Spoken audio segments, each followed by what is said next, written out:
There's a lot of political trivia at stake. If the exit poll comes out to be correct, then Tejashwi Yadav will become the youngest CM of a big state and the second youngest of any state, because it was in Puducherry that MOH Farooq in 1967 at the age of 29 became the youngest CM. He just turned 31, Rahul Srivastava, and that's quite an incredible achievement for a state as complex as Bihar to be run by a man as young as Tejashwi. If the polls are correct, would be quite an achievement. Failed cricketer, now captain of Bihar possibly.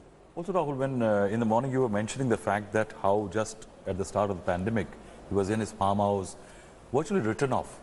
Also remember that in 2017, one of the reasons why the Mahagathbandhan split was because Nitish Kumar made a very serious attempt to ensure that his career is derailed on a CBI's Benami land deal case.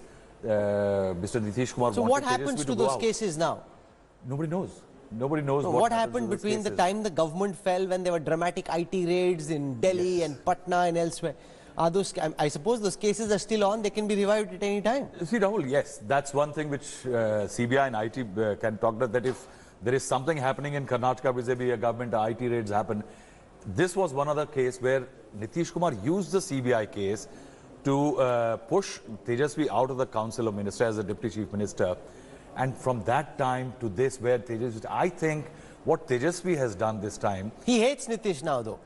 There were some suggestions that Nitish may be inclined to want to come back. There was some talk in the family. Tejashwi said absolutely nothing doing. I don't want Nitish Kumar back. He calls him Paltu Chacha. Paltu Chacha. In fact, I think the best is if you listen to Rabri Devi. Rabri Devi feels extremely hurt with what Nitish has done, because at one time when they were together, the sons of JP at one time, at that time Rabri Devi says, when I met her this time, she said that she used to cook chapatis and meals for Nitish Kumar. He went with the BJP, abandoning the RJD. He came back. And there was some kind of a coming together of the families also, although Nitish Kumar doesn't have family. But eventually, when he walked away, he really hurt Rabri Devi. And Rabri Devi uses in every sentence, she doesn't mention Nitish Kumar at all. She only uses Paltu Kumar. And I think Nitish has played his politics cleverly over the last few years.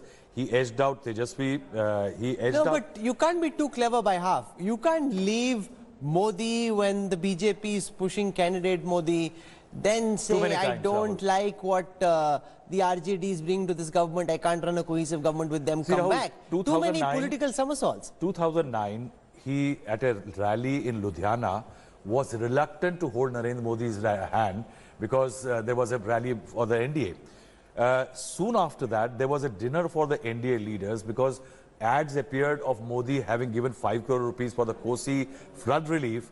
He cancels the dinner, embarrasses Narendra Modi. In 2011, Narendra Modi denies permission to LK Advani to hold start his Jan Chetna Yatra from Gujarat. Mr. Advani takes it to Sitab Diara JP's village and gets it flagged off by Nitish Kumar. There was a rivalry. I think political rivalries in India are riveting. There was a Modi-Nitish rivalry which came to the peak when 2013 No, but to be fair to both gentlemen, when you speak to Nitish Kumar or to anyone in the BJP, they say when they meet and when they talk, it's very professional. Obviously, there's no love lost personally, but the Prime Minister hasn't let any of that get in the way of his professional dealings with Nitish Kumar. No, in fact, if you realize that even before Nitish Kumar joined the NDA, on the Gandhi 150-year celebrations, one of the key people, Chief Minister picked up by Narendra Modi was Nitish Kumar. I think the Prime Minister, I think there is a great amount of respect, because if you notice, two of them have very similar style of working, clean image. They don't want, they don't have a lot of riffraff around them. I think they are very similar people, and within their parties also. If you see, in Gujarat, you saw that slowly all those old veterans of Gujarat BJP edged out by Narendra Modi. You find the same thing. Hello everyone, this is Rahul Kamal here. Hope you enjoyed this video. For the latest news and analysis, like and subscribe the India Today YouTube channel, and don't forget to press the bell icon to stay updated.